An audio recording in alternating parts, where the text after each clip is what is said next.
everyone. Today I'm going to do a little bit different style of video than I normally do. Usually I'll dive pretty deeply into research on a specific topic and then share that with you all. But I've been getting asked a lot lately for a garden tour just because people are curious about how I have my bed set up, since I have several different kinds of beds set up. I've got in-ground and I've got raised bed, and I also have a little patio type garden. So I thought that I would honor those requests and fight the introvert in me and try to do a garden tour and just kind of go off the cuff. Now, my initial thought was this is not the right season to do a garden tour because I am in between the summer and the fall garden, and if any of you have gardens of your own, you know how messy it can be. I've got some of that dreaded Bermuda grass that's sprouting up all over the place that's taken advantage of the extra moisture in my irrigated beds, and I've also got some summer things that are pretty ratted and tattery, and those are not looking their best right now. But then I've also got some beds that I've already cleared out. So between all of that, as well as the overgrown squash that's overtaking everything right now, it's a little bit messy. But in the spirit of trying to give an honest look at what gardening is like all year round, with pests and diseases and weeds and mistakes and failures, as well as successes and harvests, I want to take you along with me and show you how I have my garden set up and what the state of affairs is now in mid-October. So this is the state of my stock tank garden right now. This is an area right behind the south side of my house.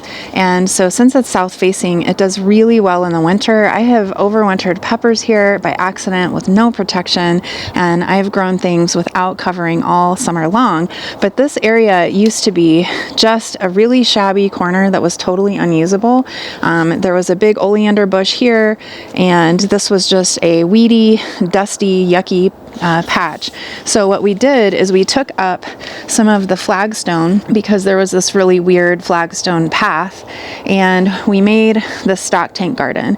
And these stock tanks were in my old house. I had a little tiny house right near the U of A, and there was no yard basically, and this is how I gardened. But I emptied all of the soil out, and I brought these stock tanks with me 2 years ago when we moved to this house. So I will show a little bit better picture of this, what it looked like before and then after we built it, so that you can see what the flagstones and stuff looked like, because right now it's being encroached upon by this crazy squash that goes all the way out, all the way back to the back of the garden.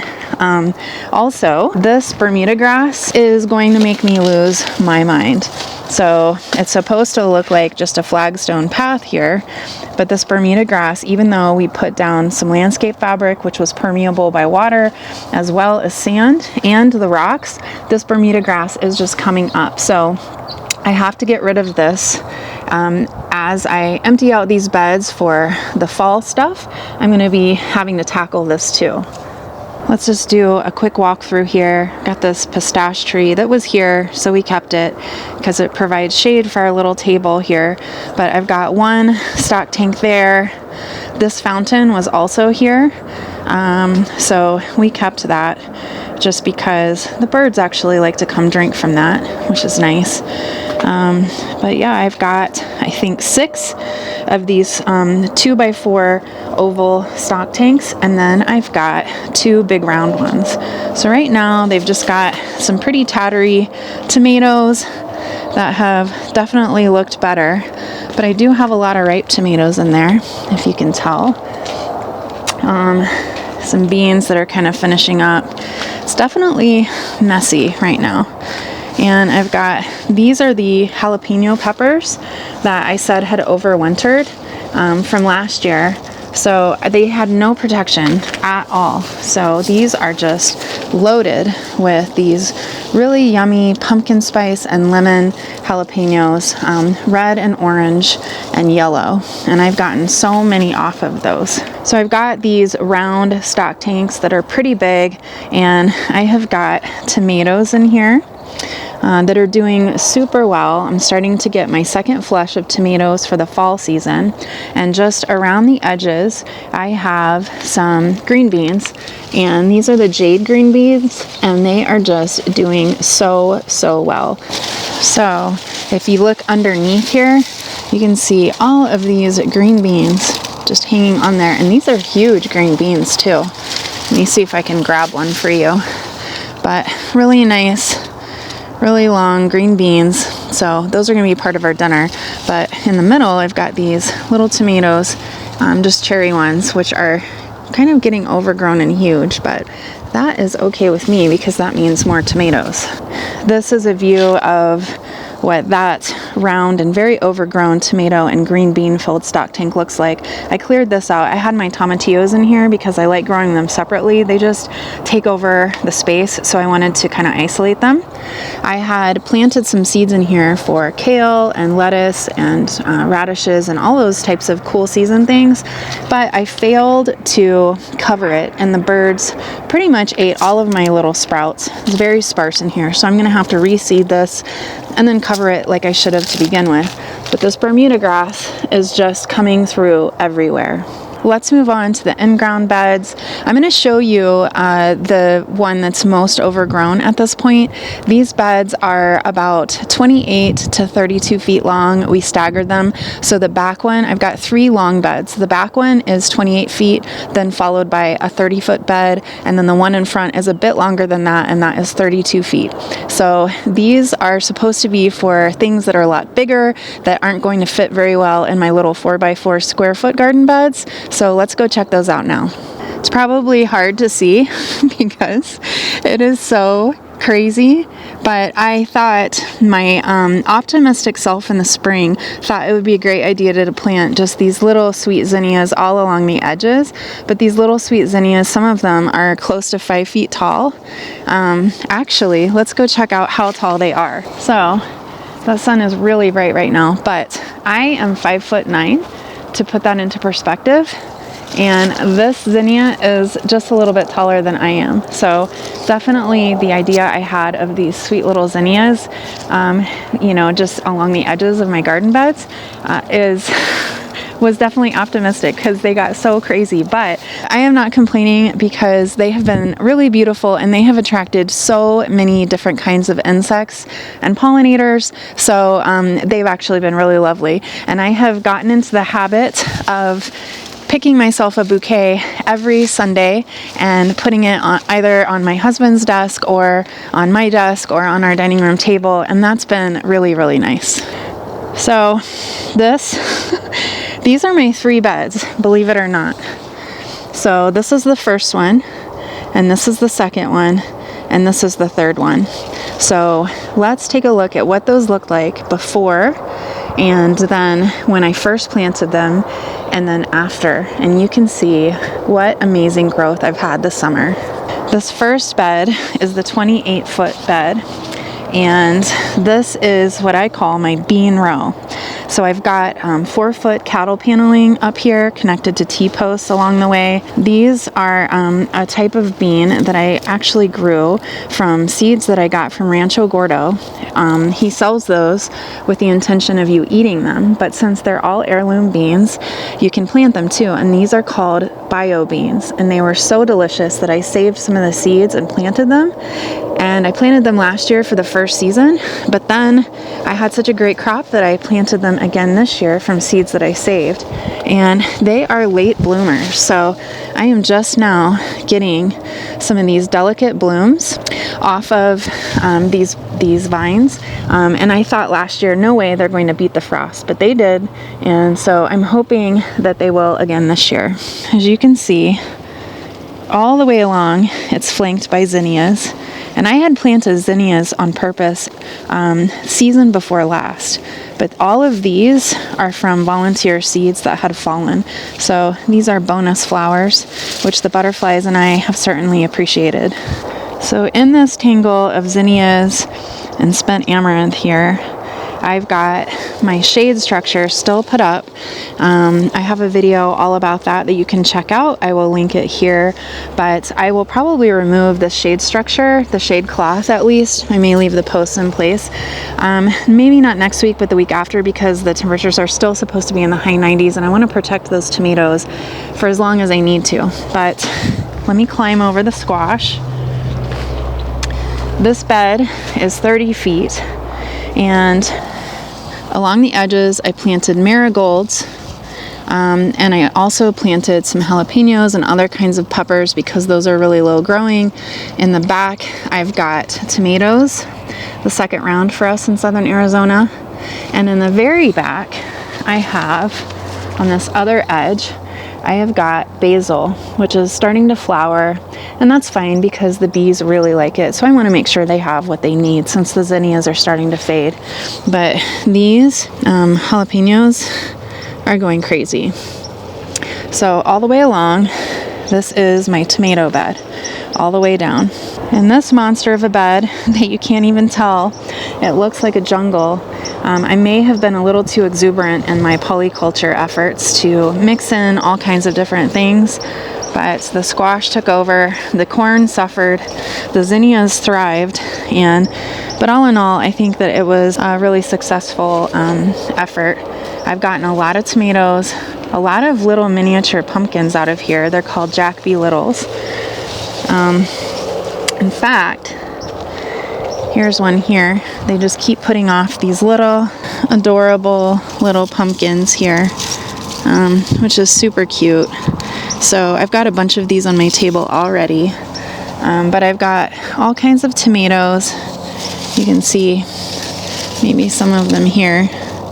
Little tomatoes, so cute. And I've got some beans that I now realize were a mistake to put in here because they are just taking over everything.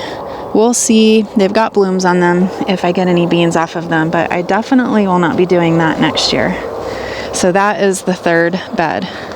So in this crazy bed, which I'm sure you can't see, is the squash. This crazy squash is growing up onto my patio garden. It actually originates way over here, and it is growing from all the way over here, all the way to the very back fence back there. So let's go see what that looks like. I planted this squash in the spring, and then I failed to label it, so I actually am not quite sure what it is. So I guess I'll see once the pumpkins get ripe, or the squash. So I have one right here, and it's a big pumpkin. I know you probably can't tell the size of it, but that is a big, big pumpkin, and I'm so excited about it. And I actually found the name of it. I guess I did label it after all, and it's called I'm going to butcher this, I'm sure, but a Yomi Sagualke, I think is how you say that, but that could be totally wrong. I'll put the text on the screen for you so that you can see.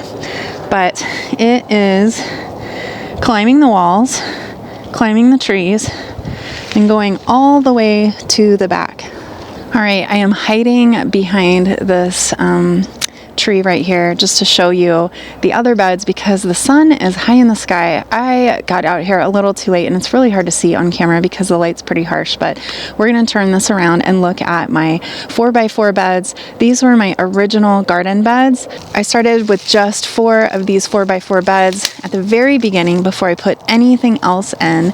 So these are my original beds, and as most gardeners know, one thing leads to another and you end up with 12 beds instead of 4, which is what I ended up with. So I have 12 4 feet by 4 feet beds. I use a square foot gardening method for these. I have a little grid that I built out of just 4 foot garden stakes and some UV resistant zip ties, and I can move that from bed to bed when I want to plant them, and it's already measured, so I only had to do it once and make one of those grids, which is a lot cheaper and a lot less work. So let me show you what these 4x4 beds look like. So this is one of the beds.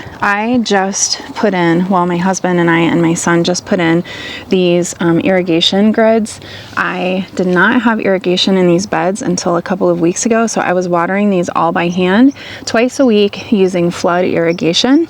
So I will probably talk about this installation soon. It's not finished. We tried to get it in as quickly as we could, but I'm going to bury the feeder lines. I just haven't done that yet. So the only thing that will be visible once I'm finished is these grids. The rocks that you see were all here when I bought the house, so I just gathered them up and used them as edging. I dug these beds so that they're 4 feet wide and 4 feet long, as I said, and I dug down about 6 inches, removed 6 inches of the native soil, and then put in compost and mixed them together. I have a video about that as well. It's one of my first videos. At the time I was filming under the name Little Mission Garden, which I changed quite a while ago to So Arizona, as you know, but you can find that in one of my earliest videos. Maybe a little hard to see, but let me show you this grid. So it's a square grid. I took 4-foot garden stakes and I zip tied them together. So these are UV resistant zip ties. I actually did my first ones with regular zip ties and the sun completely dried them out and they broke. So I have 1, 2, 3 4-foot stakes going horizontally, and then vertically I have 3 more. So I just measured out 1 foot. So I did 1 foot and I made a mark, 1 foot and made a mark all the way down, and the same going in the other direction, and then zip tied them together. So let me show you what they look like when you put them in the garden. So I just take this grid when I'm ready to plant and I lay it down into my garden bed. Hopefully y'all can see this. The sun is really bright right now. And I know it might be hard to differentiate. These are the irrigation lines, these brown ones.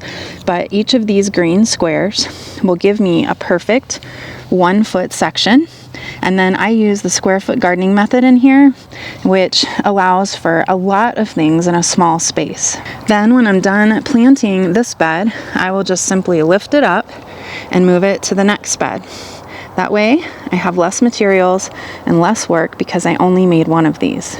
One of the projects that I want to try doing over this fall and winter is using just one single square foot gardening bed and trying to plant kind of like a salad garden or something like that, that I have greens or lettuce or radishes or things like that that anybody could use in a small space, so that way you could see how much you can actually grow in one of these beds. So you don't have to have 12. If you have a tiny little yard and just enough soil to just do one in-ground bed, it's way cheaper than investing in the materials for an above ground bed or buying stock tanks like I did if you choose not to build one or what have you. So if you're on a budget in a small space or maybe new to gardening and you want to start small, this is a great solution. So I'm going to share that with you in a later video.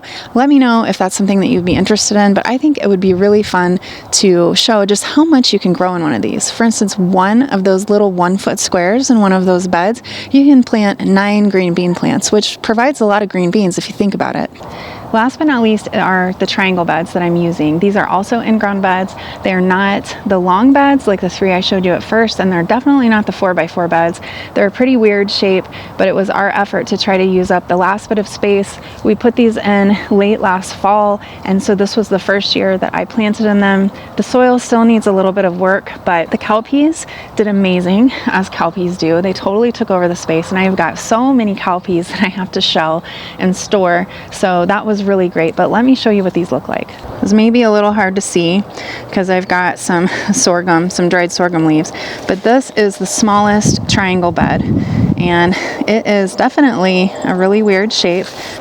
But this is the space left over, and I could just get one more tiny little bed in, so I had to make it a triangle to fit it. I grew a ton of zinnias and okra and a bunch of zucchini in here.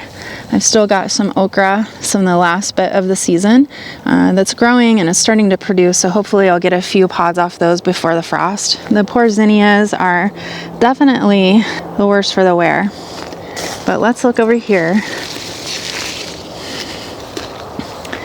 So this is a big triangle, and y'all may not be able to see it on camera, but trust me, I will try to show you the before stages of this so that you can see what the shape was like. Once again, I used some of these rocks that were around, and as you can see, this Bermuda grass, this is going to be a serious job for me because it has creeped into the beds. I even put landscape fabric down just around the beds along with wood chips, but that did not stop it. So I have cleared out all of the cowpeas and the popcorn that I grew in here. So the last remaining things I'm waiting on are these pumpkins. These are called the Magdalena Big Cheese from Native Seeds. Amazing for the desert if you want to try to grow those. Doesn't look great right now, but this was a super productive bed. I've got some more zinnias here, and I've got some of these pole beans. These are runner beans. These are called Ayacote Negro. The bumblebees, the carpenter bees, love the blooms on these, and they don't bloom until late, kind of like the other beans I showed you. They have the most beautiful red blooms, and the carpenter bees love them so much, and they are finally starting to hit their stride. I know they look a little ragged, but I will get seeds off of these, believe it or not. They are just late to the party. So just like with people and their life transitions, which can be very messy, the transitions between seasons in the garden can be really messy too. I will do another garden tour in another season, and I will also add some before pictures so that you can actually see what the garden beds look like and the layout that I'm using, because I know that it's really hard to see right now. It is a jungle. Please let me know in the comments if you like this more informal style. I don't mind doing garden tours. In fact, it's really fun to share it with you all. So if you would like to have more tours in the future and a more informal style, just let me know. I hope that helps stimulate some ideas for you and what you can do in your space. Thank you so much for following along and letting me share my very messy garden with you, and I look forward to sharing more with you very soon. I'm Kara from Arizona. Until next time, happy gardening.